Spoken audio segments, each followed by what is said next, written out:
the fuck? Kaysan's fucking everywhere. Yeah. Like how does he get here? How's he do it? Like, I've honestly built really great friendships along the way. Yeah. And I always say like that's the best way to do is be genuine and build a great network. And it's just kind of like, you know, people see through. So if you're doing cool, genuine stuff, people are gonna really like you and really want to do things with you. And same thing with COD and this and then whatever it is. Like things don't happen overnight.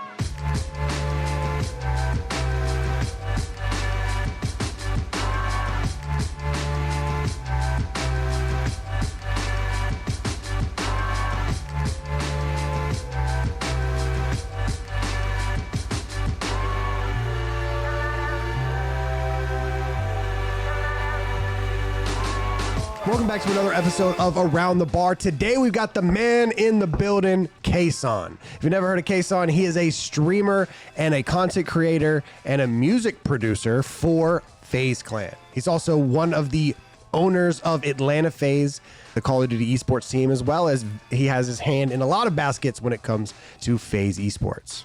If you guys do enjoy this, go check out the Patreon. It does help the show a lot. It helps fund and bring in more creators and more people just in general to talk to.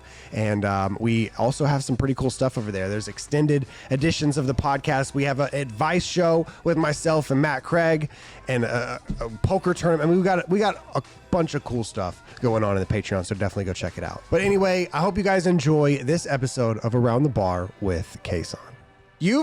We'll talk about it, I'm sure, but you said you want it. If it's bad luck to cheers water. We're drinking water today. Brother, I cheers one time with water in my life. It was the worst night of my life. Really? Yes. Yeah, my fiance told me, she was like, what's he drinking today? I said, water. We went and got bougie water. Me and my fiance did. She very kind of you, by the way. She said, you can't cheers water, right? And I was like, yeah, actually, I think I did know that. So. Yeah, well, I appreciate you going out of your way, guys. I have never seen any water like this in my life. This is some nice water right here, so thank you so much. You did say you want to cheers, so we got some energy drink, and we're going to cheers that. Cheers. Cheers, man. Cheers. There's some more life.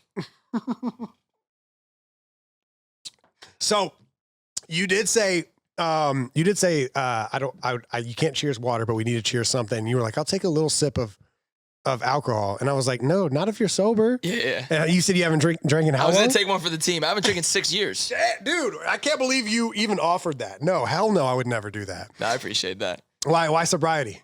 It was more of a life choice. I never really loved drinking when I was younger. I mean, I went to college and everything, but yeah, I was never like a crazy drinker. I was like, I don't want to feel like shit anymore in the mornings. It doesn't taste good. I can have fun out without drinking. So I definitely get that. I'd rather just stay sober. But you had your time. You retired from the game. I had my time. It was never crazy. Yeah. I had my time though. For sure. I'm retired from the game. How is it? How is it being in like that LA lifestyle, especially in like the creator space, the music space, and being sober? Before streaming lifestyle or streaming and even FaZe Clan, really, dude, I really grew up in the LA nightlife. Right. Yeah. Yeah. So I was always out. I've heard little rumors. What? Tell me. No, I actually haven't. But I've heard that you're well connected, and I just assume that's because of the LA life. That's kind of how everything kind of started. I was super, super well connected. I still am, but it was like another level of like I used to throw parties. And I used to have fun. Not Diddy parties. I used to have fun. I was super well connected with a lot of celebrities and athletes and whatnot, and I had a good time. But at some point, like I feel like it wasn't me. Oh, really? Yeah, I really did. I really felt like I was just kind of like I was having fun, and then like kind of like as you get older, you start to realize like, am I really having fun? Yeah. Like it's cool. And then like you kind of meet everyone and it's dope. And you create, you know what? I'm grateful for all the friendships I made for sure.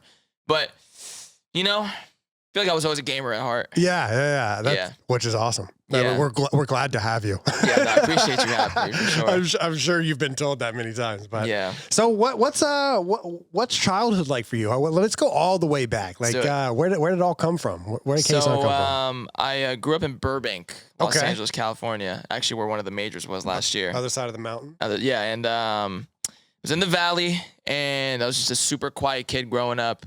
Obviously very well raised, just because I have great parents, and dude, I just grew up there first 12, 13 years. Then I moved to the West Side. And then ever since then, I stayed in LA. I went to USC. I was just a pure LA kid. Yeah. And I was typically actually always on the quiet side. And but I did love gaming growing up. That was my number one passion always. Okay. And then I'll never forget, my first game was Spyro.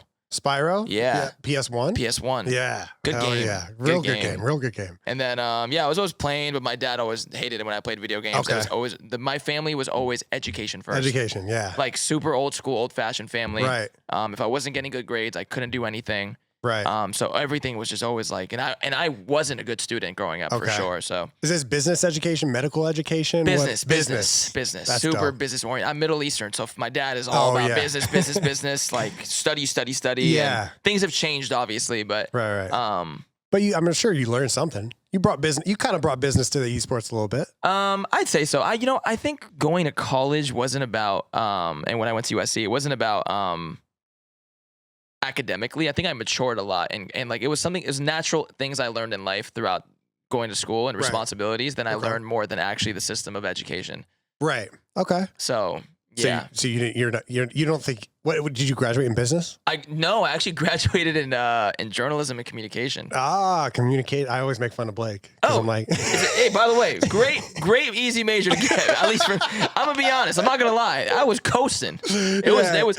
But I think the way at least I learned from communication was obviously public speaking and whatnot. Yeah. But academically, it was pretty easy. That's funny. Yeah, I'll take it. Yeah. I did see in one of your other podcasts you said that sports was your first love. Or you said something like that. You said something like that. So what you try to go sports route before you ended up here? No, sports was a natural love I had, just because I grew up a diehard Kobe Bryant fan. Okay. And I was a diehard I still am. Lakers? Obviously. Yes, Lakers. And so I grew up, Kobe was my idol, and I just naturally loved the NBA. And actually, as time has gone on, I fell more in love with football, which Chargers are my team. It's very unfortunate. But yeah, I grew up big NBA. I played soccer. I actually wanted to play competitively. That was my goal, was to play professional. Yeah. Oh, and, shit. Okay. And I played at an academy level and whatnot. And I just unfortunately just knew I wasn't going to make it. Yeah. So I had to just kind of very similar. Yeah. What sport were you playing? Soccer. Yeah. My whole life. There you go. What position did you play?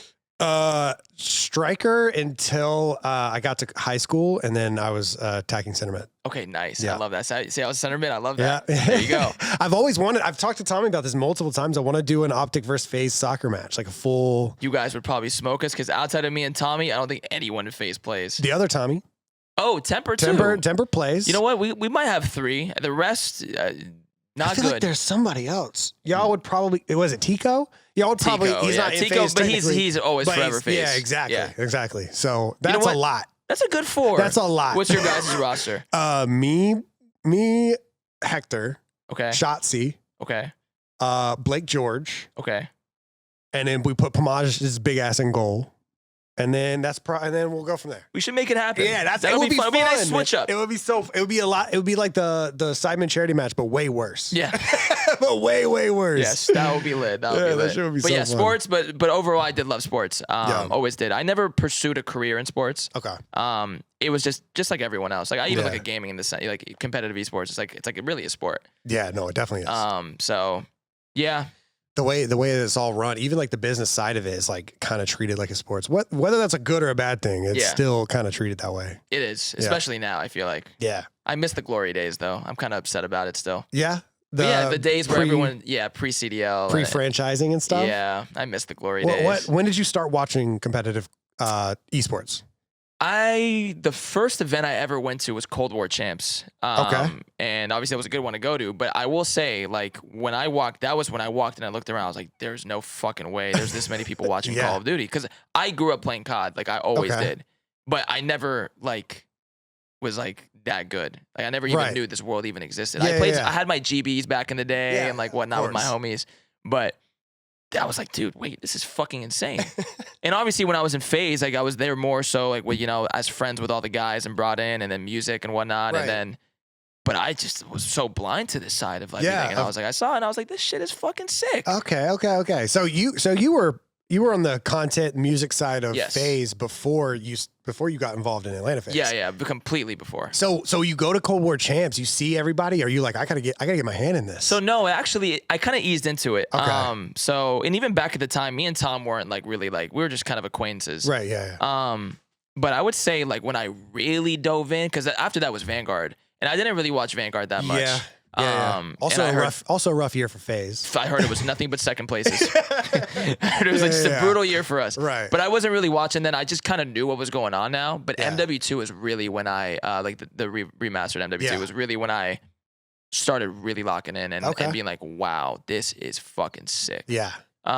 So I would always call myself new, but I've gone back and watched so many events of like, really? Yeah, of course. Like, dude, because now I'm so immersed in it. I was like, I want to see what everyone always talks about. The like golden years. Go back and see the Dynasty, the Optic Dynasty, and just even old FaZe and everything else and Envy and this and that. And it was so fascinating. It seemed so different.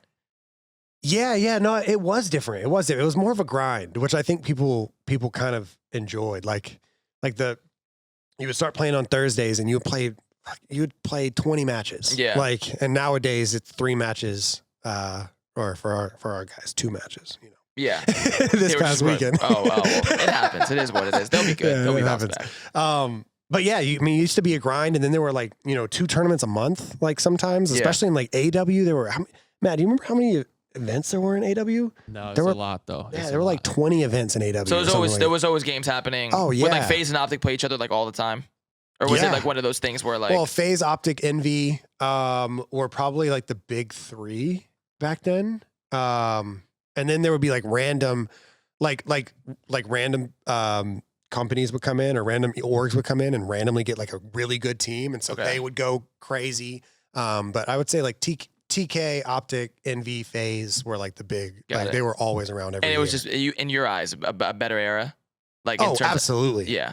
I actually liked the era prior to that. But you always like the era that you first start watching. Yeah, that's fair enough. I'm sure that I know for this for a fact, but like the people that are watching now, the people that have been watching since Cold War, they're like, oh, this is the best era. Like the players are better. Like the gunfights are better. Everything is better. The graphics are better. Mm-hmm. But like, there's about, when I first started working was like the Dynasty team. So people are like, yeah, that's the best team ever. That's the best era ever. But I actually like the era before that, like the Modern Warfare 2, Black Ops 2, like the ancient, the Unk years. That's what I was playing. I just wasn't watching competitive. Yeah. Like that's the era I love. To this day, when I think of like an Optic team, it's Big Timer, Nade Shot, Scump, and Merc. That was the team that I grew up watching. Basically, that's when you first emerged. Yeah. Okay. So sick. I like it. I like that. I mean, I like throwing like throwback tournaments and stuff like that. And oh shit, we watching Female Chef Spotlight? We're losing it or something on those. Wait, what was your favorite Call of Duty? I'm actually curious. My favorite one to play is Modern Warfare 2 for sure. Like OG 2009. Yeah. Quick scoping, everything, snipers. Yeah, I mean, you could just do everything. You could quick scoping. The search and destroy. The public search and destroy is great. I think if you take away one stun in that game, it's like the best competitive ever. Like I love the game type. I love capture the flag. I miss it. I love the maps. The maps are better than any maps after that, besides maybe Black Ops 2. They were really good. Yeah, I mean, I love that game. To this day, if there's ever an opportunity to play it, I'm in there. Yeah, I'm playing it. Fair enough. What about yourself? My favorite COD will always be COD 4. Oh shit, the OG? The OG. That was my first one. And I was so obsessed with like getting gold guns and like that's back when like prestiges and gold guns mattered. It was just a different kind of flex. Basically all pub match stuff. I mean, I loved S&D. I was an S&D kid. Yeah. So anything COD 4 I loved. I even enjoyed World at War after that. Like I liked any COD after that until all the way up to like BO2 was really when I was playing. Right. And I actually recently started loving BO3. I was late to the party. You've been playing I was more of a boots guy, like growing up. Me like too. I wasn't much of a jetpack guy and whatnot. So yeah, and then like as the more I immersed myself in competitive and the whole culture, I recently downloaded it. Like probably like I played it a little bit obviously when it came out, but I wasn't obsessed with it. At the time. I think in the off season, and like someone helped me like download some crazy shit, mod shit, and play it, and I was like, this shit is fun. It's fun. Now I see it. So what are you playing 8s or something? We were playing 8s, but dude, I get thrown in these pro lobbies, and I'm terrible. No, it's insane. Yeah, I'm getting shit on. You've seen me in your tournaments. Like, this is fun. No, I love it though. I'm just yelling at my teammates. They're yelling at me. Like it's chaos. Bro, that clip. There's a clip of you playing in that tournament. You Z Zuma. And I think Pamaj and Pam, and y'all are just yelling at each other, and Summit is watching it. I don't know if you've seen it. I saw the clip. And Summit is just dying laughing of you guys yelling at each other. Shit is hilarious. It's a natural crash out for me and Tom always. It's just but we try to make things entertaining. Always. Like I always look at things in a different perspective. And like, I'm happy I'm not great at the game sometimes. Yeah. Different kind of content. You know? It's so much more fun. Yeah, you want to laugh at me. Yeah, you want to. Yeah, sure. I'll laugh. I'll get mad at you. I'll fight back. I'll fight back. I'll say shit that I know is not true. Like, what are you doing right now? Yeah. But you know, I'm listen. I think I 1v1 Ant for like $10,000 in the. What was the we played like Halo. Oh, I got slammed. But it was fun. It was fun, yeah, but at what cost? You know, looking back at it, it wasn't my best decision. But you know, we're not making that mistake again. We're not making it again. No. Back to the GTA RP. Yes, that's what I love, dude. The GTA roleplay is where I'm at right now. When did okay, so you're at Cold War Champs and you realize that like, you know, you realize how big it is. What is the transition like to like the business aspect of it? Because I think people are kind of interested about that, and you're pretty quiet about it. Yeah. Well, there's a big misconception I think where like people think I'm in FaZe because of Atlanta FaZe, but but people don't realize that I joined FaZe well, technically I joined FaZe in 2020, but I didn't get announced until 2021. Okay. And it had nothing to do with esports because again I told you like I was really kind of like the esports stuff kind of creeped up on me. I was like, this shit is just cool. Right. And then so yeah, obviously Cold War Champs, whatever. I continued my content stuff. I actually when I was in FaZe, you know, I kind of started blowing up as a streamer. And that was actually through a lot of like the help with Kai and Phantom. Kai and Phantom really helped put me on. I was really close with them. And then I focused on GTA roleplay. That was my like original, like really coming up was GTA RP. And then so I did that. And then esports kind of came along, and as time went on, I talked to Paul Hamilton, who is the, you know, owner of which people probably still don't know, but like he's like the main guy. Right. And Eric Anderson does most of our esports stuff, who put me in that position. I talked to EA and I was like, dude, like, I want to see how I can deep dive into more of the Atlanta FaZe and like really immerse myself in this culture. That's dope. And it was in such a genuine, everything I do in the scene and everything I've done is so like organic and genuine. I have not made a dime in this shit. You know, like, I don't think anybody has. And I know you're here for the love of the game. Like you love this shit. Yeah. I just flew out to Vegas and I had a long talk with Paul and me, Eric and Paul. And I was like, yo, how the fuck can I get involved? I already know I'm FaZe. Like, I know I don't need to, but I was like, I want to really like help and lock in and really make this like real. Yeah. So yeah, we had a great dinner and I got involved and got equity and ownership in Atlanta FaZe. And then, you know, the rest is history. Like now I just like to show up to events, and I always feel like when FaZe plays, I need to be in the front row just because you know, we don't have that many COD fans, unfortunately, but the ones who are there are super loud, and that's why I try to be there in the front row and try to get loud. Yeah, I mean, I've people wonder, you know, nowadays that are just now getting into it, why the Optic fan base is like so crazy, and I'm always like, it's because they never like. Luckily, thank God, Zuma never lived in the New York house, or like, you know what I mean? Like if Zuma, if they had, because what we did with our content is just take the COD team and take the esports players, and that was everything. Right. And then, you know, but we always kept our eye on the New York house because the FaZe boys were just making like the craziest content, the coolest content, but it wasn't involved with the esports guys. And like, I think if Sensor had moved in, or if Tommy had moved in, or if Clayster had moved in, it might have been a little different. So luckily, hopefully nobody finds a time machine in FaZe. Dude, when I was living in Miami with Pipeboy Max, Rage, Silky, and everyone, I remember I put on a COD match. I literally just was like, you guys need to watch this shit, and you're going to tell me if you love this shit, because it's sick. And I was trying to convince them. Oh my God, man. Like, you get roasted. They just don't know what the fuck is going on. Like Rage is a gamer. Like Rage loves this shit. Rage is good at COD. Yeah, he is, and Rage actually does understand. But like Max is, you know, everyone's got their passions and loves. You know, like to them, it's like I think Max grew up loving 2K and like other games, and unfortunately, COD doesn't. I don't know if you've seen him play COD. We saw Max on Nuketown. Yeah, it wasn't good. It wasn't great. No, it wasn't good. No, but nevertheless, I'm happy I obviously brought him in, and they're crushing it, dude. So it's kind of phases. You know, we got the streaming side of things and content, and then esports. I wish it was up more together. Yeah, I think the closest thing we have that to is CS. Because lot of CS fans. Yeah, a lot of CS, and even our like Apex and Temper and like Tico and a lot of those guys care a lot about CS, right? And they will watch every game.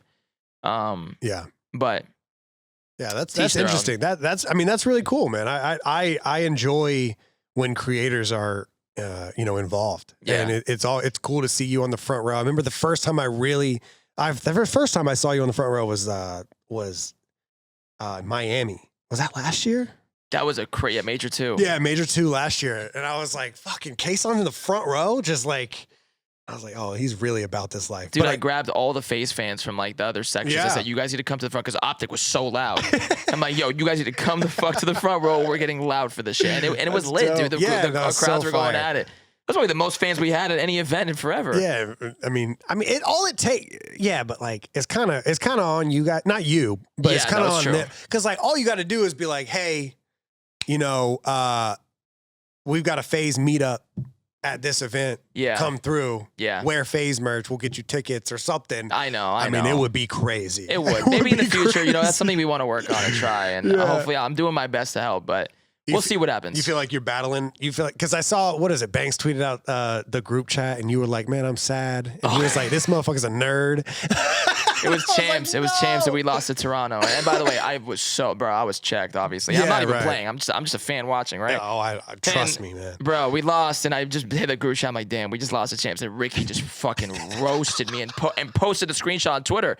And I was just like, and I remember I was with the guy. Everyone's just checked. Like, everyone's like, yo, bro. Like, but yeah, they just, you feel like you're fighting in there? Yeah, I would say. So they care, though, but it's just a different kind of level of like, how much do you really love it and care? Like, nothing would make me happier more than them coming to an event, but it's an uphill battle. What was it like being in FaZe, like whenever Ricky dropped the Kilimanjaro and on all the creators? Because you were prior to that. Yeah, well, you're talking about when they dropped everyone? When he dropped everyone. So yeah, I was actually a big part of the conversations with that. It was fucking crazy, honestly. It was a long time coming. Yeah. Obviously, there was some people that were friends, that you love and appreciate that kind of happened to, so it was tough to see.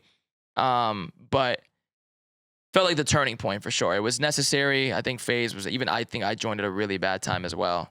It's like anyone who kind of joined in that era, it was like you're in it's kind of the corporate space.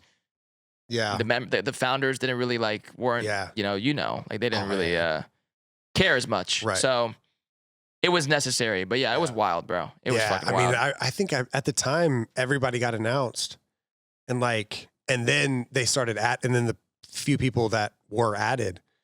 I don't know if I just wasn't tapped into the IRL streaming side, but I knew Ronaldo, but I didn't know anybody else. Yeah. And I was like, oh man, who are these people? And now I'm like, well, that was the beauty of it. What the fuck? Yeah. So when originally when I reached out to Max, I actually made Max stay with me at my house for 2 weeks. Yeah. And just convincing him this is the move. Well, it started with Rage. So actually Ron was first. Ron came in, but Ron also came in at a bad time. And then I convinced Rage to come in, right? Okay. And Rage came in, but Rage came in still at the time where things were about to transition, but it hasn't happened yet. Right. But Rage took such a big step for us because that was kind of the first real big, Ron was too. Yeah. Ron now is fucking killing it. Yeah. But Rage at the time was a really big deal. And I remember even when I was convincing Max to join, Max looked up to Rage. So it was almost like a domino effect. Yeah, yeah. It just dude, it's crazy. Everything just happened so natural and so it looking back at it and now today, I wouldn't even think it would be this crazy. I mean, at the time, I think, because what happened 2.5 years ago, 3 years ago at this point? How long ago was that? No, actually, it's still kind of new. I want to say 2 years ago. Really? Yeah. Well, Miami House was the first launch with me, Rage Max, and Silky, and that was May of last year. And dude, I think it's been under 2 years. Holy shit. It's still pretty new. Yeah. So, when you're living in that house and everyone's IRL streaming all the time? Yeah, well, at that time, it was a Miami house and there was about to be an LA house. It was actually separated. Right. It was us four, and then the other house was supposed to be Jason, Lacey, and Ron.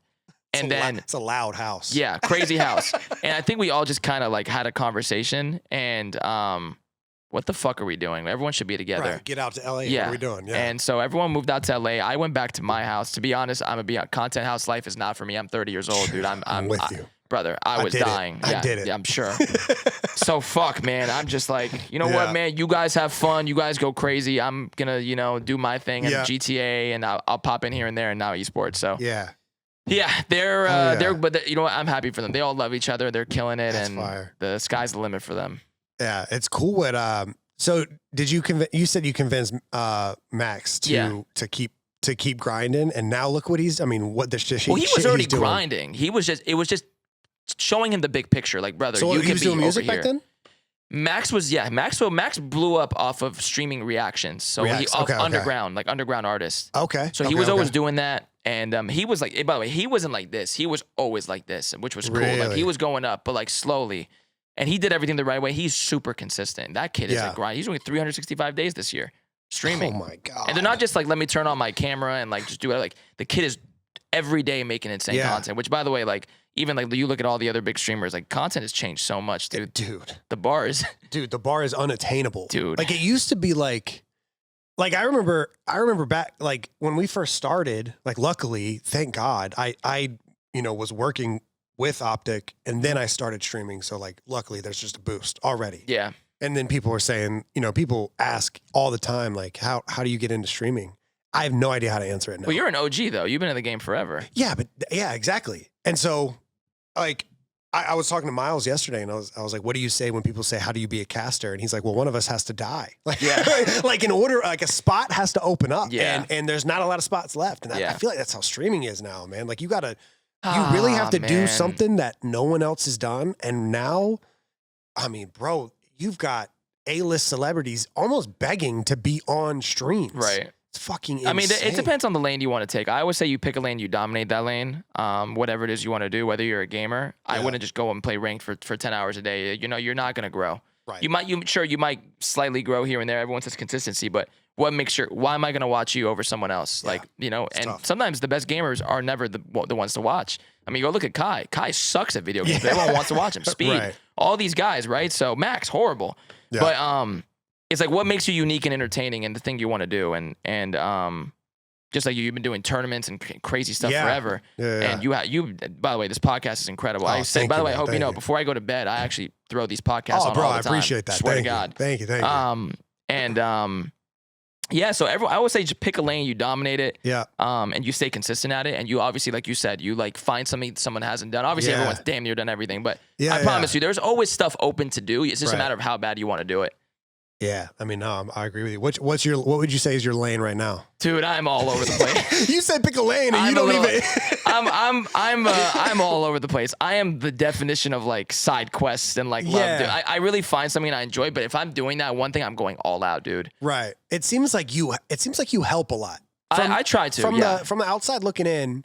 You're the guy. You're the guy with the cards that's running fucking mafia. You're the guy that's helping people. You're the guy that's helping people do stuff. You're hanging out with the COD team, and I see you all over the place. And the question that I get that everyone is asking is like, the fuck? Kaysan's fucking everywhere. Yeah. Like how does he get here? How does he do it? Like, I've honestly built really great friendships along the way. Yeah. And I always say like that's the best way to do is be genuine and build a great network. And it's just kind of like.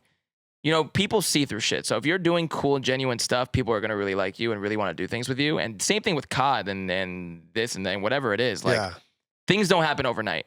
A lot of these things are built. Some people don't see it on camera. Some people do. But yeah, man, I do like to be everywhere. I like to just kind of like, music, streaming. I've been trying to stay consistent with streaming recently. It's hard though. And obviously now esports and there's a lot going on. And even the FaZe rebuild, it's just so much shit going on. Yeah, and everybody else in FaZe is doing 365, like doing it every day. I saw crazy. I DM'd Dap the other day because I was like, what? Like he's crushing it, dude. Like, oh my God. I literally was just like, dude, I can't, like I've been I've never been I've never been friends with him or acquaintances with him, but I was like, dude, I've been following your stuff for a long time, and this is insane. Yeah. And he replied back and was like, dude, I can't believe he's the greatest this guy, shit is dude. happening. Yeah, he like obviously was the OG era, and then he kind of now is having a second burst of like he's going crazy. He's right inspiring now. me, man. I'm like, dude, if the OG can blow back up, like anything's doable, dude. Bro, what? You're entertaining as fuck, dude. Anything is like, and you already are doing great. Everyone's doing great over here at Optic. I think it's just like, I would say like the non-gaming stuff right now in the IRL space is just crushing it. It's insane. Yeah, dude. it's wild. It's insane. Yeah, and I think there is a little bit of like a jealousy because as we've found out over the past month, like everything here, like it's not like we're banking on one thing. But the vibe definitely changes whenever the COD team goes 0-15. It was a tough stretch. There's a little bit of a cloud in here. But it makes it interesting, you know? But like if your CS team gets shit on, there's not like it's not ruining Jason's stream. You know? No, I understand. It's like there's a weird aspect. It's very different, yeah, because there's no esports is not super attached to they're at all. Yeah, with other guys. Yeah. Yeah, but that's also the blessing and the curse, it's I guess, definitely because a blessing too. Yeah, you also have like crazy fans who love it so much. Oh, dude, they love it. And when things are good, like you guys won champs. That was great. It's fucking. It was great. unbelievable. I was like, man, nothing will bring us down. Yeah, and you know, it happens. You know what? It's still major. It just major 2 just finished. There's still plenty of time, dude. Yeah, it's a long season. That's true. You never know. Has anything leaked yet since we've been talking? I haven't even looked. Yeah, I haven't checked. Yeah, those news. Yeah. Yeah, we're waiting. We're ready. We're recording this on Tuesday right now, and I think everything that you guys probably know about is about to leak. So we'll see. It's gonna be interesting. We'll see how it all plays out. It's fun though, right? Fun. It's crazy. It's fun. It's something to talk about. It's something to talk about. Dude, COD reminds me so much of like just like these sports teams now, like with like how when like Shams drops a bomb, like with Luka Doncic going to the Lakers, like a Optic, like some crazy move happens, a bomb. It is a bomb. Yeah. So as a Lakers fan, how was the past month? How was that Luka trade for you? Ah, dude, that's still a dream. I can't. I know you guys are you a Mavs fan? Not really. Not really. But who's your squad? I don't really have an NBA team. Not your thing. What's your favorite sport? College football actually is my thing. College football. And the national soccer team. Okay. I really like watching the U.S. soccer team. Dude, college football is so sick. Dude, unfortunately, my team has been just not good. Did you ever go to games? Did you go to games? Always. Always. I still do. I love going, but fuck, man. Like, we always just blow it. Has it not been great since Reggie Bush? No. We had Caleb, obviously, but then we had a shitty defense, it's tough. But anyways, the Lucas, LA is like a different, like the NBA now feels fun to watch, like for us. Yeah, it's all back. You got Bronny and Luka. Yeah, Bronny's my boy. I'm happy for him. He actually just dropped 39 in the G League. He dropped 17 in the NBA. I saw the 17 game. That was fucking crazy. Dude, he's doing it. I feel bad for him, bro. This guy was the 55th pick, but people expect him to play like the #1 pick because he's LeBron's son. I mean, yeah, he's definitely got pressure. That's a gamer, by the way. I've heard. He plays Rust every night till this day. Rust. Yeah, he's on Rust. He be playing Rainbow. That's gamer. Till this day. I heard that the infamous clip of him saying like, what is it? The on the head. What is it? The Bronny where he's like, I'm plat. The rainbow clip. Yeah, the rainbow clip. I think his dad was like, he's like, what's that? What's that mean? What's that mean? Yeah. I guess I don't know. Yeah. Shit. I was like, holy shit. Bronny's playing fucking R6. Yeah. Oh, that's next level. I think a lot of athletes, people don't know, a lot of athletes, like when they're not, playing basketball, they're really just playing games. Oh, and that doesn't surprise me at all. Yeah. But R6 surprises me. That's deep gamer level. That's next level. That's deep gamer. And Rust, deep gamer. That's also, that's like, you got to have a PC build for that, for Rust. Yes.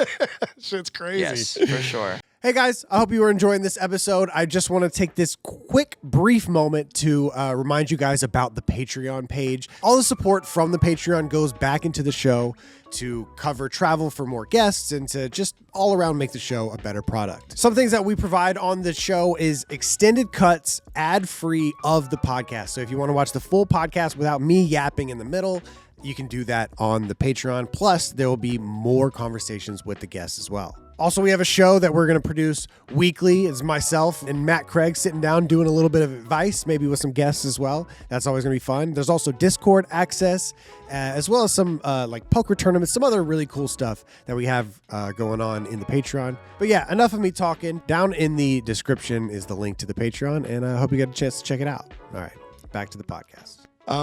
So do you think you've made more connections through music, business, or gaming? or content, I guess? I actually would say the most I made was actually outside of all of those when I was coming like in like nightlife lifestyle. Like LA. 100%. Yeah. Yes. I think there's a short that I saw randomly. I'm just scrolling at night, doom scrolling. And the title was "Who the fuck is Kaysan?" And I was like, whoa. So of course I watch it, and it's Madison Beer's stream, and she's like, "Oh, you guys don't know, I've been friends with Kaysan since we were kids." Yeah, that massive. And I'm just like, what? Yeah, no, I've known Massive for a while. Yeah, man, it's. And by the way, I kind of love the like who is Kaysan and the misconception of things, just because I kind of like. You like being mysterious. A little bit. I kind of like enjoy like. I mean, obviously, I would like people to know me for me, but it's hard for them to like. It's like you see. It's you know what I've learned about the internet is perception is everything versus reality. Right. So how people perceive you and what they think of you is what is gonna be known about you versus what they really know. Which that part sucks. But I Which put part? my head. That they just don't like know you? Yeah, it's just kind of like but I put my head down and I just kind of just work and keep doing cool shit and fun stuff. Yeah. But yeah, dating back at that, I would say to your question, probably the lifestyle stuff, the gaming stuff, all came so natural. Yeah. Because again, it was so genuine, and I cared. Like even that tournament that I did, like the COD one, I went through fucking hell. Dude, oh my it god, looked brother! like it. Like first of all, how the fuck did you do that, dude? It was not easy. We can talk about it. It was not easy. Thank God I'm like when we're acquaintances and we're friends. Yeah. But if that had been somebody I didn't like, I would have been. I mean, I was already mad, but I would have been fuming. Well, I'm hoping it opened the door now for like. I think it did because you've been doing this for way longer than me, and you've been throwing so many tournaments and for the community. I've never been able. I've never had the permission to throw full team tournaments. So yeah, that tournament. So I created a really good relationship over time with Daniel. And not even just Daniel, Shanice and Robert Taylor and all those, which you know. Right, yeah. And when I tell you I was so fucking annoying, like I was calling like 3 times a week. Yeah. Because you have to understand, we had to deal with YouTube, we had to deal with the sponsors, we had to deal with Scuff, and we had to deal with Monster, then we had to deal with the league, and obviously, like you said, and right, EFG. Yeah. There's so many things, and I'm grateful for them for allowing me to do it. Obviously, I wish it was a little better because there was a million delays, but the game was kind of, at the time, very broken on private match. But yeah, dude, I told you the kind of person I am is I just really like work at it until it happens. And even when they said no 3 times, I came back and said, come on, we can do this. Like, let's open this shit up. Why are we not allowed to do full teams? This makes no sense. Right. That's what I learned. It's like I stopped pushing because it's been so long. Yeah. Like I had asked multiple times before, like years ago. Yeah. But then I text Shanice. I'm like, how the fuck's Kaysan doing this? And she was like, I knew you were going to text me. Really? Yeah, she said, I knew this text was coming.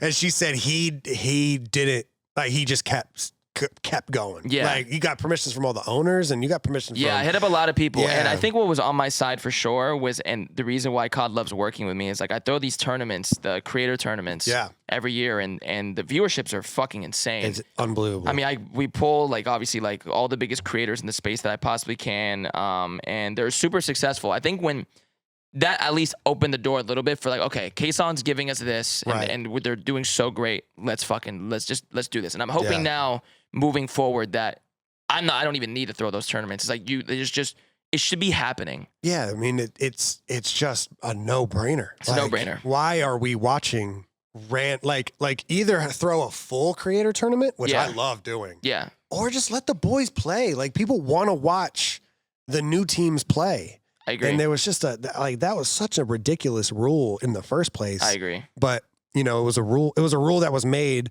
by someone right when the CDL started. A very unnecessary and one. that whoever made that rule is probably not, I don't even know if they're there anymore. You're like it was asshole. so long ago that doesn't make any sense. Yeah. And it was cool. I mean, obviously there was a bunch of delays. There's the game. You can't do anything about that. When a game first comes out. It was unfortunate. But at least, hopefully it opened the door for next year for more tournaments. And I'm already working on something next year that I'll talk to you off camera. That's fucking sick, dude. Okay. The community will be stoked to hear about it. It's not easy though. This is 50 times harder than the last one I did, and it's very expensive. Are you throwing a full event? Maybe. All 12? just there's a lot going on, brother. That's I'm a year across the line right now, and like where I'm doing it, and the community, people are gonna come together and really be like, this is dope. crazy. So that's what's next, and I think again, everything I do is kind of like, okay, let's progress COD to like, again, I miss the glory days. I miss the your days. So it's like, but I see what the community says. So it's like, okay, the league also obviously cares. So it's like, how the fuck can I come in the league come in and give them that? Because, you know, they have their own ways of doing things. And I've looked back and watched shit. This shit was sick. It was so fun, dude. So fun. It was it's just purely run on passion. Yeah. Just purely run on passion. Now it seems like, you know, once money comes in, I'm sure living in LA, you understand this. Money can be a bitch sometimes, man. Yeah, things definitely change. But I think the passion aspect, I think as creators, like all of us and whatever, and member, Optic, FaZe, whoever it is, dude, we can make shit sick. That's why I go to the front rows of these events. Yeah, I'm like, you know what? Like, let's go up there and have a good fucking time and make this feel like it's actually like, because it's real. Like the emotions are real. Yeah. So it's like, I don't want to be hiding up there. I want to be up in the fucking front row and really feel this with the fans. Yeah, absolutely. So it's so fun, dude. And hopefully moving forward that happens more with like all of us and this and that, but make it feel like real. Yeah, and you're doing the same thing this weekend for Halo. Got a Halo 4 top 4 term, which I hope to see you there. Yeah, no, I definitely gotta come through. Yeah, we got FaZe, which actually I want to speak about the Halo team, but FaZe, Optic, Shopify, Space Station. And that's going to be a good one. I would say obviously the two teams looking the best right now are Shopify and Optic. SSG seems like they're a little like they're still their team on paper is insane.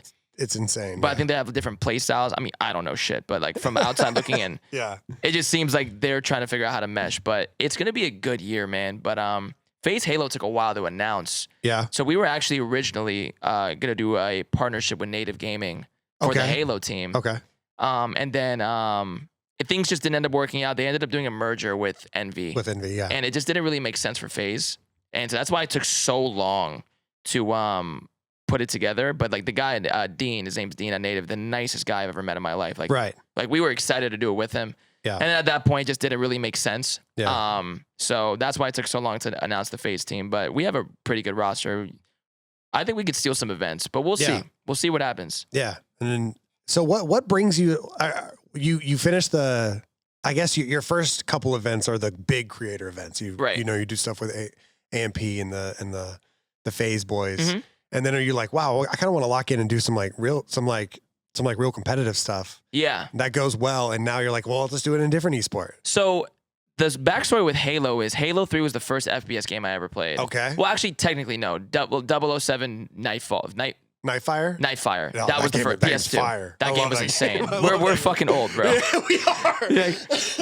That game was fucking lit. That's what I loved playing. But like the really first true game I played, and I was an Xbox kid growing up. So was Halo 3. It wasn't Halo 2, sadly. I kind of had to go back and play that. I missed that one too, Yeah, but Halo 3 was the first game I really fell in love with, and that's when I actually had the little Xbox antenna that you stuck up, and I had terrible internet in my house. So I had to like grab all these ports and like I would move my Xbox so this fucking thing could hit the Wi-Fi one. I could play some fucking Halo. Steal the internet, steal the neighbor's Wi-Fi if yours goes out. But I sucked. I was not good. But I always till this day, I swear, if you called me and said, Leo, I want to play a Halo private matchmaking, I would just go and play right now, Halo 3. Like I loved it, dude. Yeah. And so it's kind of like one of those things where it's a passion thing. I love Halo to death. So, and I obviously know like the state of where Halo is at the moment. It's not as what it used to be. Right. Yeah. So I figured let's see what we can do here and try. And I don't know if that's obviously going to help, but it's something. I think what's happening this year first of all, congratulations on that. I'm excited. Thanks. I'm excited to see how that's going. I don't believe I've ever thrown a Halo event, but it's on the bucket list. Dude, do it. Yeah. Well, a couple of years, I tend to throw throwback events every year for Call of Duty. And last couple of years, I've had an event where it's like old school games, like all old school games. Okay. So I've done stuff in Super Smash Brothers and Guitar Hero, and then in Black Ops 2. And I always try to get Halo 3 in that or Halo 2 in that. But every year it's around the time that Halo has their worlds. And so I know none of the players are going to play. So, but yeah, it's a goal of mine to throw a Halo 3 event. I think people would really enjoy it. I think you should do it. That would be sick, dude. Yeah. Halo. I mean, do you think that's the best Halo ever made? From my understanding, I don't know.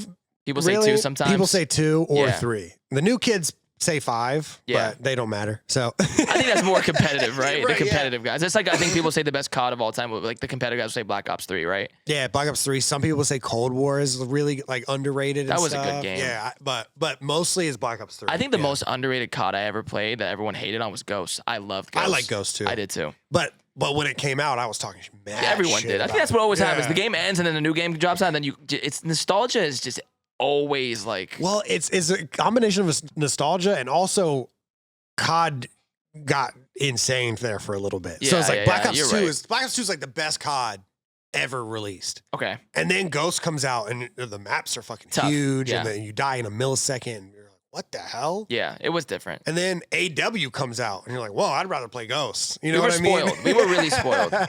And then it's and then Black Ops 3 comes out, we have a good year, and then IW comes out and people are like, whoa, like I thought we were going back to what we used to be. Yeah. It's just like it was a real rocky road there for a little bit.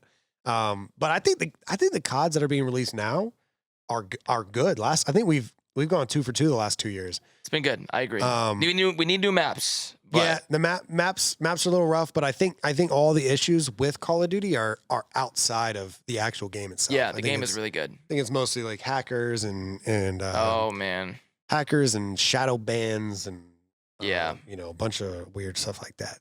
I think that all has to be fixed, but I don't even know if they can fix it. I don't know.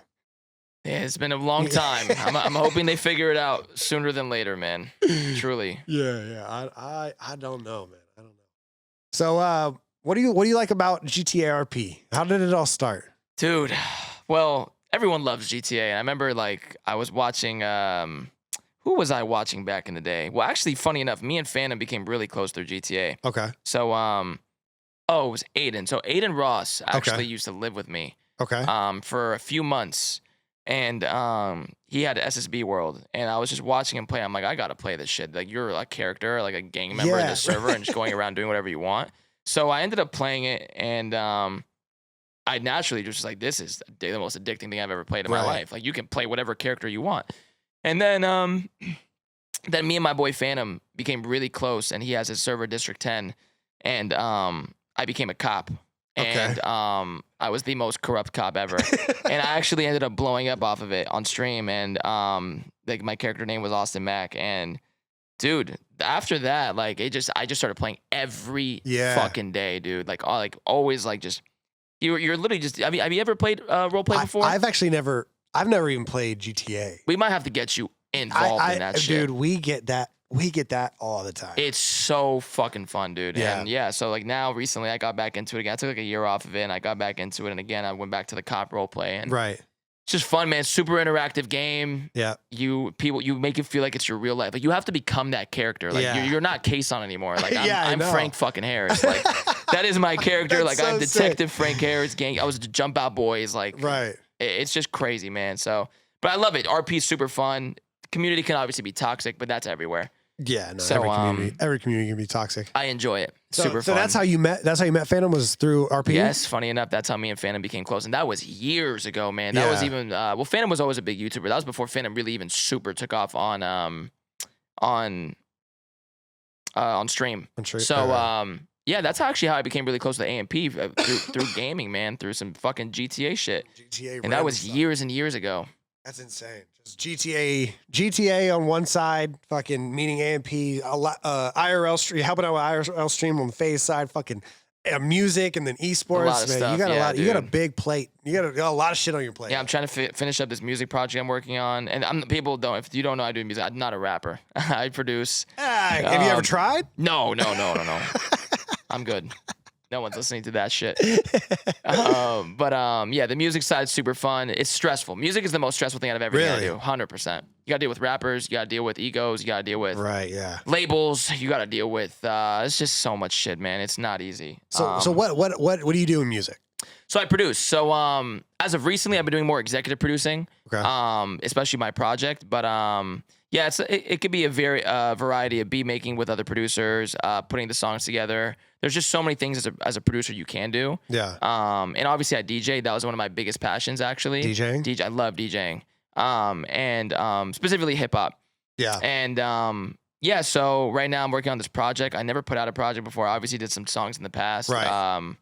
and they did well. But again, like to me, like after I was in music for so long, it just kind of was like, is that again my like super true passion? Right. Yeah. But everyone loves music. I love music. I know you love. You love music. I love know music. That. Yeah. You have great takes too. Yeah. Thank you.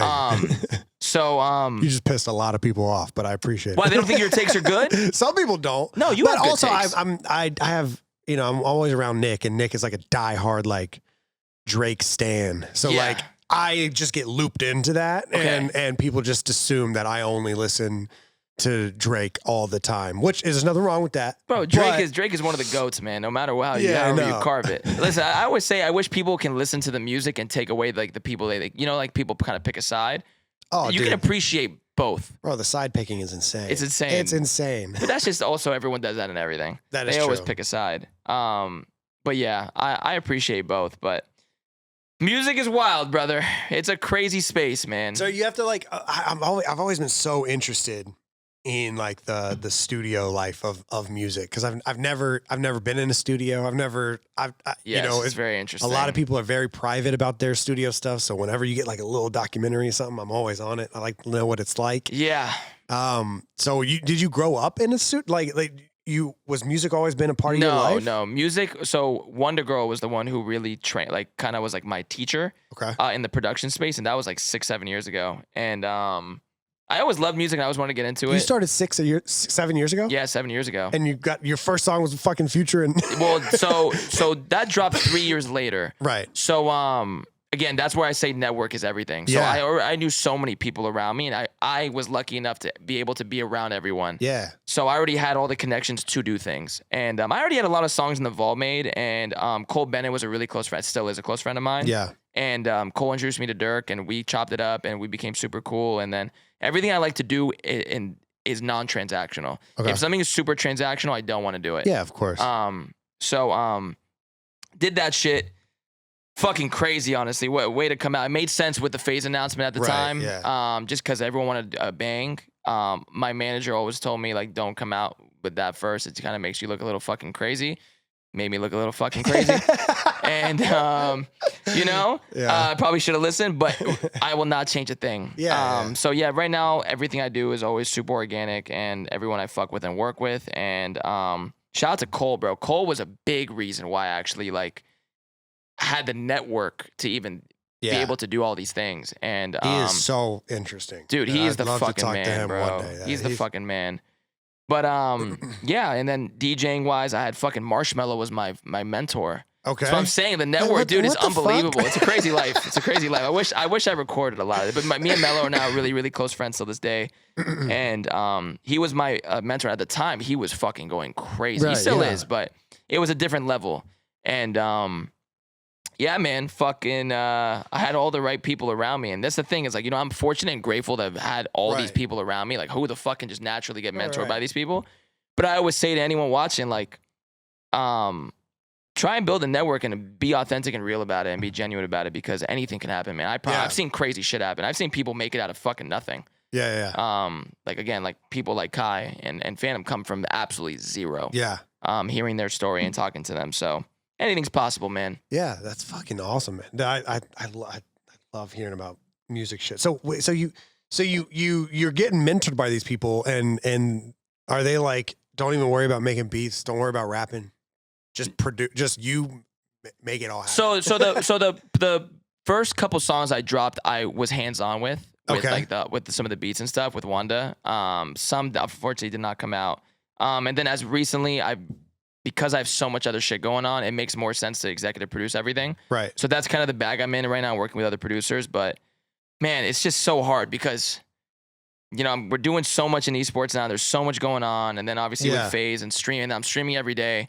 It's like finding time to do everything is so, bro, my mind is like, like fucking just pick one and call it a day. But it's not that simple. That's why you go on. I mean, I'm the same way. You go on streaks of like doing one thing for a long time, and then you're like, wait, I kind of forgot. Yeah, about this bro. shit. That's what I'm saying. I always say it's like side quests. It's always like something going on. Okay, I did this. Let's do this. I did this because I try to give my 100% of something I'm doing always. And if it doesn't work out, then I'm not going to do it. So, yeah, bro, it's a very interesting life. No, and the lifestyle is Sounds chaotic. Fun. Sounds fun. Yeah, Thank it God you sounds- don't drink.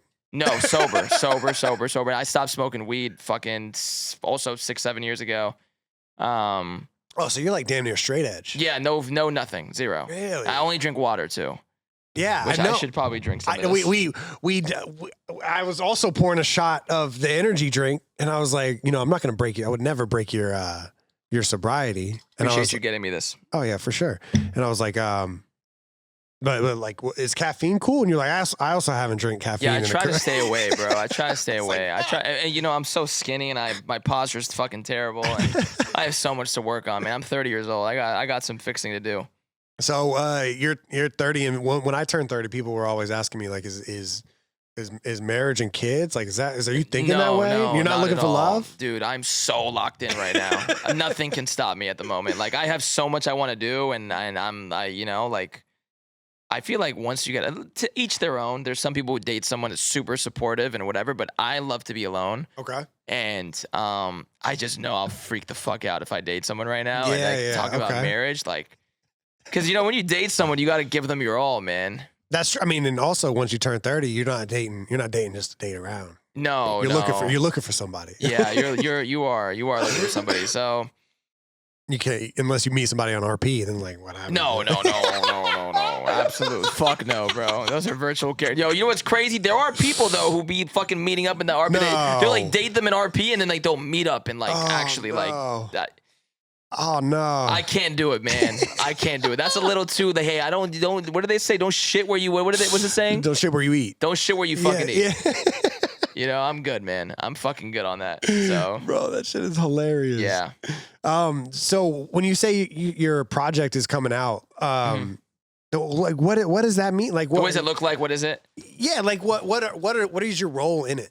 So yeah, so exactly. So so essentially, I'm hitting up all the artists, and I'm like, yo, I want you on this record, and it's people all I know. Yeah. And people and the sound I really fuck with. So then I'll hit up other producers too, and like, hey, let's work on this together and send a beat to this artist, and I'll tell them to cut this specific record, and then. And obviously now as a streamer, content is everything. So we gotta shoot a video to that shit. I might even shoot them on stream. I haven't decided yet. So yeah, outside of the GTA RP, the esports, this and that. Yeah. Then it's like I'm gonna give my dedicated time to the music stuff. Yeah. And then yeah, so it kind of looks like just like, hey, let's produce this shit, have the artist on it, and then just make a cool record. If I don't like the record, I'm not gonna put it out. There's been so many times I've had records and we're just like, man, we're good. But I will say the esports side of the people who fuck with me or even know who I am, they're probably super confused on like all the outside other stuff. I can imagine. It's a lot to keep up with. When you're sitting next to Draza, he's probably like, what? Yeah, though it's because I always get there's people who always obviously come up to me, but it's like more the face side of things, or like the content side. That's where most of the people who really know me are. And then they'll like look around and be like, they're just very confused, right? Because I also come in as like I'm a fan and like a brother of these guys now. Right. So like it does seem like, not to call you Unc, but it does seem like you're the older brother of a lot of these guys. I like to be Unc. Me too. I like the Uncle. It's the best role.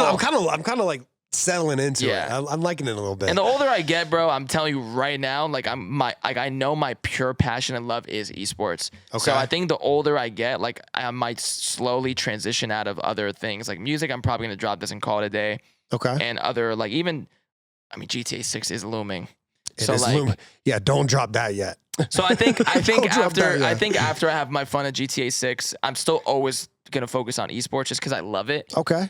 It's kind of hard to figure out how to monetize on it. I haven't figured that part out. I haven't made any money.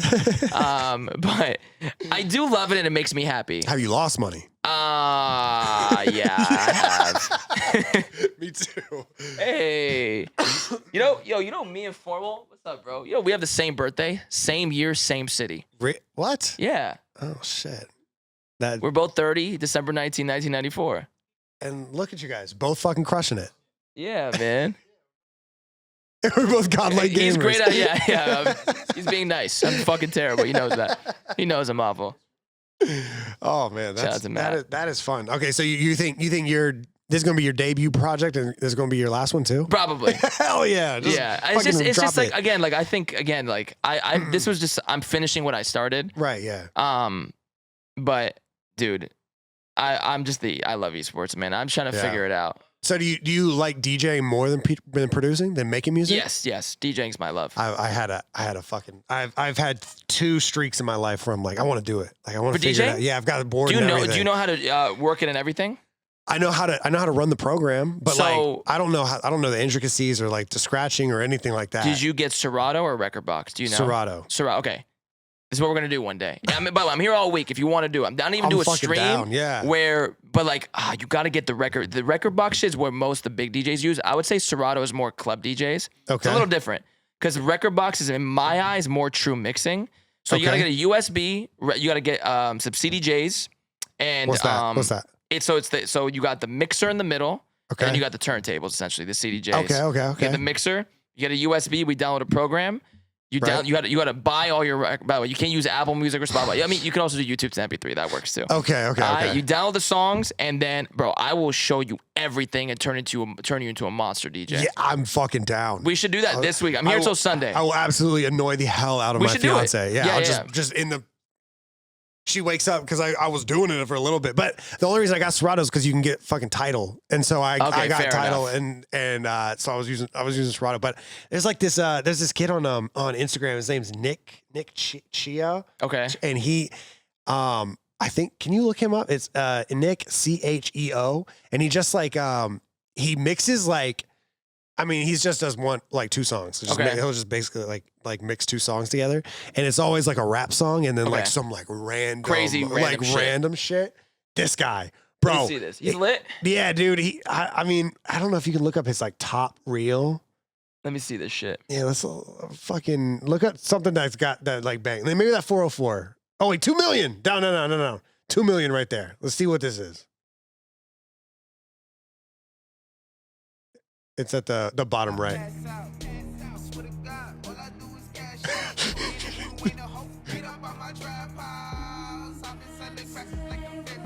Yo, this is fire. Some of the top comments is due to funerals. What the fuck? I was like, he does just like shit like this.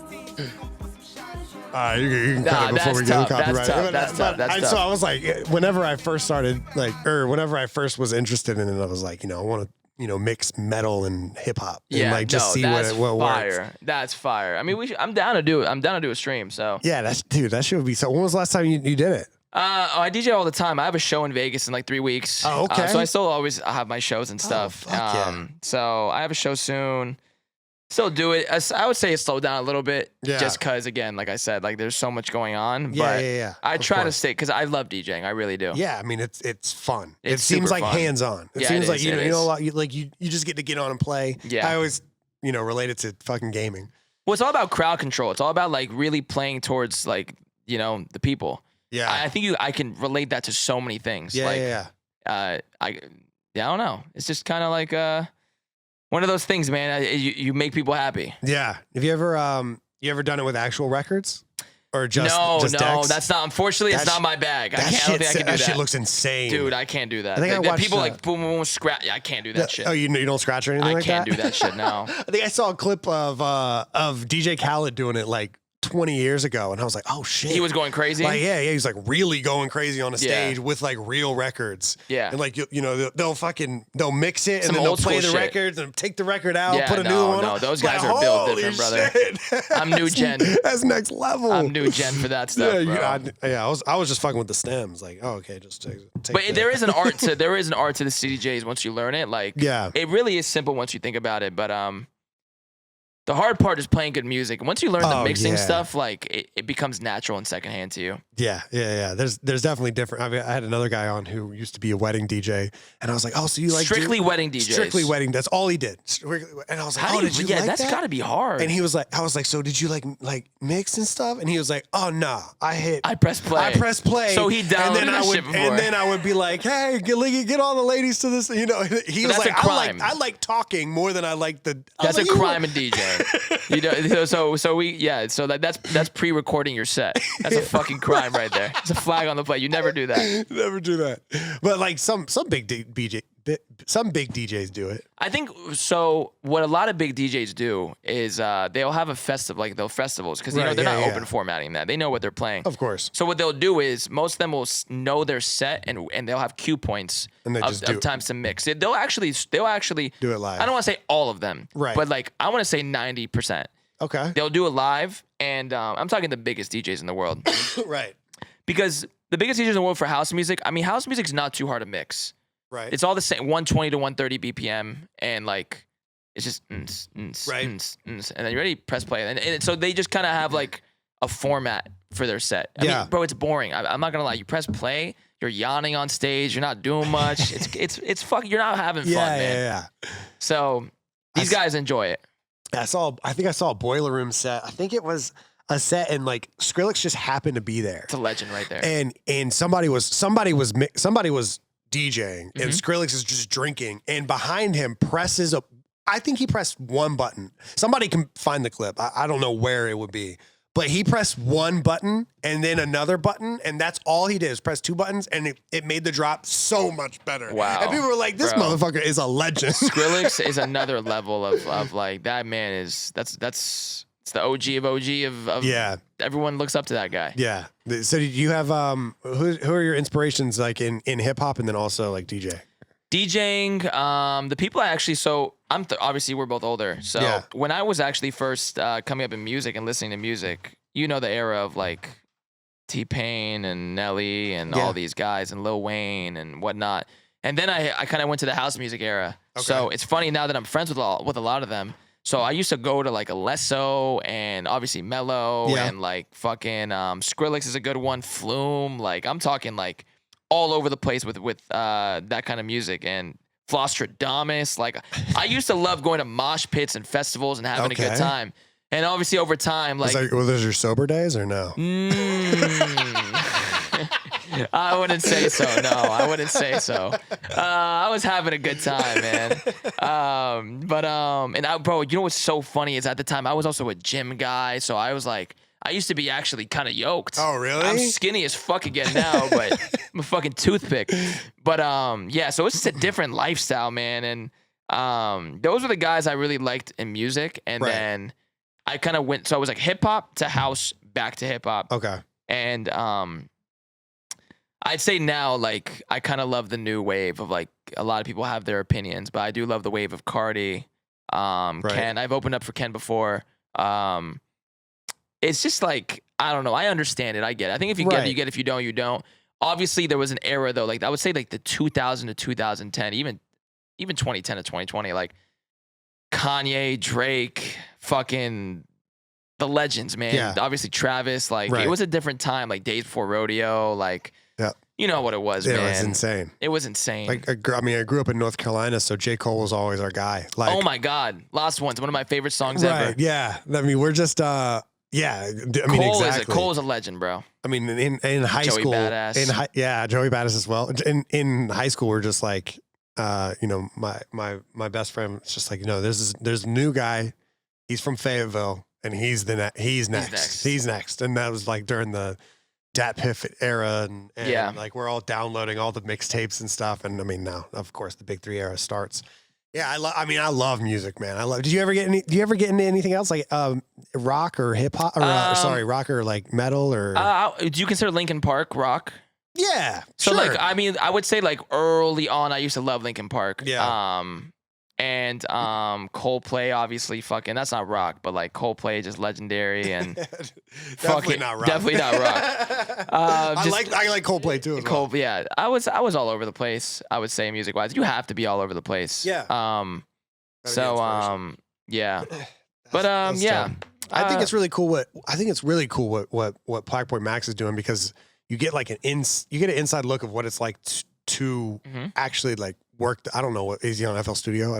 He's on FL. Yeah, it's just cool to see like how fast he's going, because a majority of people never even see what that's like. Yeah, well, so that's people misconcept engineering versus producing. Yeah. So like there's the people who obviously produce the songs, the beat makers, the people who put it together, and then there's the engineers who really cut the records. Right. Yeah. With live. So Max Max is in the booth is actually like perfect. It's Like insane. bring a massive artist on and like let's just make this shit live and pick a beat live. And that's really what it is. They be in the studio, they'll listen to 100 beats, 10 beats, sometimes 5, sometimes it could be the first. It doesn't and they'll just pick it and they'll just cut the record. And sometimes some artists do one song a session. Some artists do like people like Juice, right? Like Juice was probably cranking 10 songs a fucking session. Right, yeah. Freestyling. Some people punch. It's just and it's cool because you get to see like the process of how different everyone is. I mean, he's averaging like 15,000 viewers. Like 15,000 people are seeing more. what it's. No, Max is going stupid. Is it? Whoa, way more. I haven't seen it in a bit. But he's at like 30, 40 right now. That's insane. Sometimes even breaking if he has someone crazy Central C stream, he had like over 100. He's going stupid, but. It's so cool that many people get an inside look of what it's like to fuck, and the fact that he's doing it. And I see clips a lot of the FaZe guys. I don't sit down and really watch streams like that. But like seeing clips and like who was the artist he did recently? Yeah, you think about the no smoking one? No, the house guy, Fred again. And it was just cool to see him just sitting there. It looked like he was just learning. See, like that was some different shit, right? Fred again, that guy's a fucking legend. Yeah. Like that's so cool. Like he does the rappers and then he goes and gets Fred again. Like super random, different culture, different like. I love that. Yeah, no, it's been really cool to watch. You saw the no smoking stuff? No, what is that? The little TJ, you didn't see any of that? No, I don't think so. The no smoke, the Airbnb thing. Airbnb thing. I did see that. So that's the one thing I love about Max is he doesn't give a fuck because like there is a lot of egos in the rap space, and he'll tell you like, and it's not because he's being an asshole. It's just because that's the rules of the Airbnb. Right. So he'll be like, hey, bro, please don't smoke here. Yeah. You know the rappers, they need their weed. They gotta smoke. So yeah. He'll smoke, and then they cause a whole thing. And even last night, he had a stream with Sexy Red and Baby Kia and Baby Chief Do It. And I think Chicken P or someone else. And I think it happened again, damn near. Like we said no smoking, and they were like, "What the fuck?" Like we want like. It's a new way. I mean, it's a new wave. A lot of artists like it's gotta be a tough pill to swallow. That like some of these streamers they're bigger. Streamers are fucking lit right now, dude. They're bigger than you guys are. It's things are changing. Things are changing. Yeah, he just had Will Smith on. Yeah, like, Will Smith was a good one. That's crazy. People are like, I think Kai and Aiden and Speed and a lot of these guys, even XQC, like they opened the doors for sure. So much shit to like kind of like. Do you? I mean, I don't want you to gossip or talk about stuff that to give away any secrets. But like for these guys that are having Will Smith on, that are having Kevin Hart on, and like the new wave, like how does that even come about? Like, do these people have full teams? Well, with the bigger the streamer, they have full teams. Okay. Like there's a lot, but that's the thing. Is people like Kai, is just really personable. Like, and I can speak for Kai because I don't know what Speed does like on his day to day, and Aiden, I think kind of just like really just does whatever the fuck he wants. Yeah. But like I could speak for Kai. Like Kai is like very personable. So like Kai wants to speak to that person and reach out. Like Kai would be like, hey, I want this person on stream.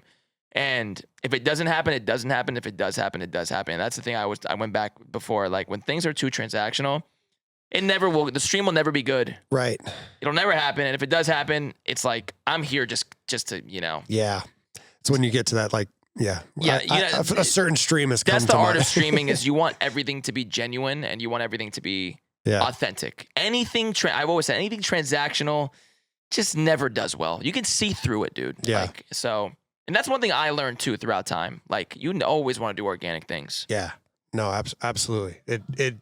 That's how this show is too. Like I like just talking to people that I think want to sit down and talk. Yeah, it's a true conversation. That's why I was so down to do it. Like when I told you I watch it. Like it's a conversation with your homie. Yeah, and I think that's what makes this cool versus like getting asked like certain things where it's like feels like it's like in a professional setting. Like this is just a vibe. Yeah, or like I started like seeing.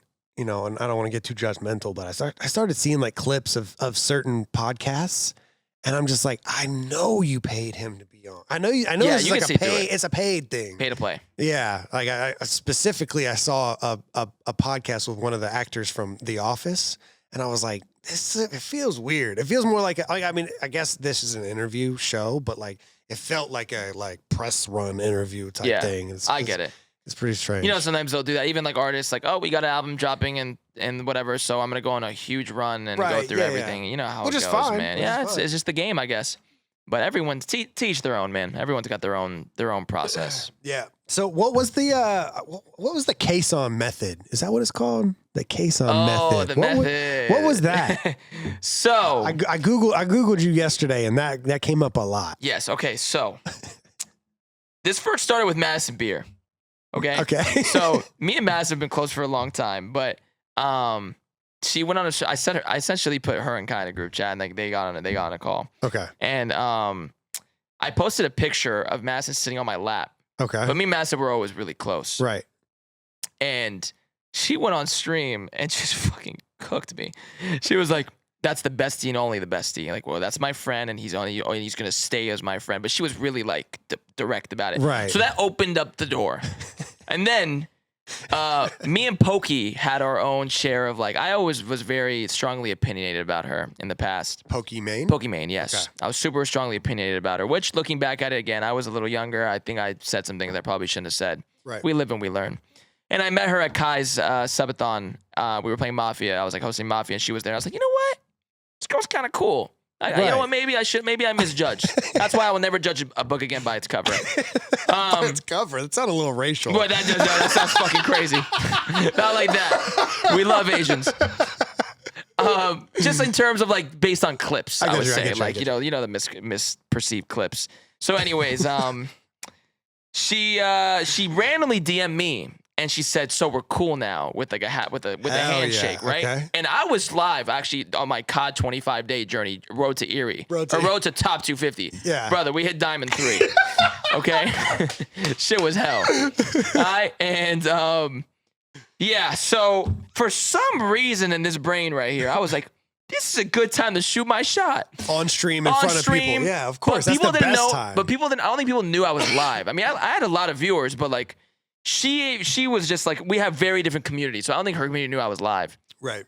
So, fuck, man. I think I said like, hey, I don't know. I said, yeah, we're good. Like everything's cool. And she's like, dope. I was like, hey, well, you know, we should go to dinner. Right. You know, just the two of us. Just the two of us. And cause she, okay, this is the crazy. I pre-fired. I saw what she was writing on stream. She was like, let's go to dinner with all the FaZe guys, right? Yeah. And I was like, fuck that. Let's go to dinner, just us. So while I was on stream watching her stream, I DM'd, I said, before she could even press send, I said, hey, let's go to dinner, just the two of us. No, not the FaZe boys, just me and you. Right. How else can we become friends? I threw that line out there. She made such a disgusting face. And bro, are you looking for it, Matt? Yo, you got to pull this shit up, bro. This shit is brutal, bro. I did not know any of this. And by the way, this shit went fucking viral. And now it's lore because then every time she says some shit, I'll like comment on a tweet and like everyone's just like, Kaysan, just give it up. But we will go to dinner one day. We will go to dinner one day. Oh my God, yeah, that shit was like, if he pulls it up, this shit's hilarious, bro. Yeah, so that's what happened. It became everywhere. Obviously, you know, my homies, the FaZe guys, and everyone reacted to it and gave their... Silky had a 2-hour reaction to it. Like, brother, it was a fucking 1-minute clip, and this guy managed to drag out 2 hours to react to it. He's going second by second. Yeah, there it is. We good. There it is. Okay. We are more than good. Yeah, so she said we good, and then I said, I'm sorry, yeah, she we good. I said we are more than good. Apologies for misjudging you in the past. You're super cool. I owe you a dinner. And then look how she's typing down at the bottom. She said, that's so nice. We can hit a nice Middle Eastern joint with the FaZe boys sometime. But before she could press send, I said, no, not the FaZe boys, just us. How else can we become friends? Look at her face in the top left. It was not good. Oh, my God. No, not the FaZe boys, just us. How else can we become friends? Yeah. So I think that's her being like, yeah. Yeah, there's a lot of lore now. Because what I kept seeing shorts that were like the Kaysan method, and it was the FaZe boys saying, yes. No, let's go to dinner, not without the FaZe boy. Method. I mean, think about it, right? You get in a fight with someone, I owe you dinner. I owe you dinner. That's a good excuse. And you know what? You could just say as friends, you know, that they're more inclined to go to the dinner, no pressure. Oh my God, that's so good. It works for some people, it doesn't work for me. That is fucking good. Fuck it though. You're talking like this is like you're not well versed in game, but I feel like you've growing up in LA and being as connected as you are, you've had no problems. I would say, you know, the streaming side is like a little like, you know, you gotta be entertaining. Yeah. You gotta do fun shit. Yeah, as they say, clip farming. Yeah, definitely an epidemic. And and I don't act like you haven't thrown a fucking computer in a pool before. Like you're a clip farmer yourself, brother. The FaZe war. These guys jumped my gate, vandalized my house. That was I got kicked out of FaZe for fucking one day. Oh, I forgot about that. That was a whole thing. Like, bro, it was fucking insane. It's all content at the end of the day. Yeah. You ever take a step back and you're like, I can only do that every once in a while. Well, that was like probably 8-9 months ago. I have nothing since then. You retired? Yeah, dude. Back to RP. Brother, back to RP, back to doing cool, fun shit in gaming. Yeah. And you gotta think they do it every day. They do it every day. I gotta tip it. Well, because I think we're a lot older. I think if I was 21 or 22 today, I would have the drive to really be fucking psychotic. But like, these kids are built different, bro. Like being in front of I don't think people who don't stream don't understand. You know, like being in front of a camera and entertaining, especially how at least my mind is wired, is like when that camera's on, I'm on full entertainment mode. Oh no, for sure. So, yeah, bro, it's these guys. It's difficult what they're doing. They're doing anything and everything. Like what? How do they fucking that's real crazy content? That's something that Nick and I always talk about because Nick and I we made vlogs back in the day. Like that was our thing. And these guys wake up every day and they're doing shit live somewhere. Like, I mean, speed's another level, but like these guys, like in LA, just one day they're at fucking Disney, the next day they're at a museum, the next day they're at a soccer game. Doing stuff, dude. And there's a lot of girl content involved too. And true. That's the stuff where it gets a little harder. But they're always doing shit now. Even YouTube, I think like people realize how important YouTube is because now like.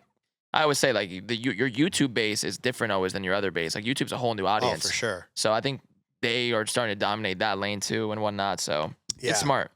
Yeah, and even I mean it's hard. I think like a few years ago, like I think like 5 or 6 years ago, it got really difficult to like upload like stream highlights and for those to do well. Like you either want to watch it live or you want to make your own YouTube video. And then I was talking with the fucking production guys while I think during the Mafia-thon. And I was like, bro, have you guys seen Kai's YouTube channel? Like, obviously everyone knows he's crushing it on fucking Twitch. Bro. It's wild. It's insane. The live channel method. It is fucking I mean, he was uploading 3 times a day on his YouTube channel. Yep. And those 3 videos were getting like 4 million views. Like, yeah, you got to think about it. Those people aren't at the live. Yeah, no, they missed it. Like people work and people got their jobs and whatnot. So like, it's just a brand new audience watching it. They can keep up. It's a level of crushing it we've never seen before. Dude, like, things have changed, man. You would think, right? Like I just did this. Why would I post this on YouTube? Right. Makes no sense. But then when you really think about it, it's like, wow. This shit kind of makes sense. Yeah, for sure. It's fucking crazy. But it used not to work. That's the thing is it used not to work. But the content's so different now. Like, obviously, if Nate Shot playing 12 hours of Ghosts and, you know, and uploading that is not going to do well back in the day. But he doesn't have fucking Drewski and Kevin Hart on. Nate is so funny, bro. Yo, I went back and watched, like, actually last night, I went back and watched Nate Shot. I typed in Nate Shot crashing out in Valorant, and I watched just 10 minutes of him just crashing out. Like it's the most entertaining shit I've ever seen. Yeah, no, there's some fucking I'm not a big Val guy, but I'm not either. He's had some wonderful rages. Yeah. I'm not a Valorant guy at all. I love but some that fucking was rages. good. That was good. All right, man. Well, what's next for you? What's next? I know you're probably gonna say esports, but is there anything else that you can give us? Any little taste? Dude, I'm so like all over the place, man. Obviously got this Halo stuff. Working on this COD play for next year for the community. And then obviously this music project, focusing on GTA roleplay as I'm doing every day. I'm streaming 8 hours a day right now. That's insane. And it's been really successful. I'm like number 3 or 4 right now ranked. It's fucking wild. So I'm just locked into that. And then number 3 or 4 ranked where? Like viewership, like why? Holy like viewership wise in GTA. Well, congratulations. Thank you. So I'm super locked in on that. And that's why I'm like, you know what? Like I see like this is what my community likes. So I'm doing that. And then I got GTA 6 coming out soon. Fuck yeah. So I'm trying my best to stay afloat with that and keep up with it. But you know, streaming, it's so hard. Yeah. So. Oh my God, bro. You're going to find love and it's all going to fall apart. Brother. I can see it right now. Brother. I can see it happening. Brother, I'm not doing that, bro.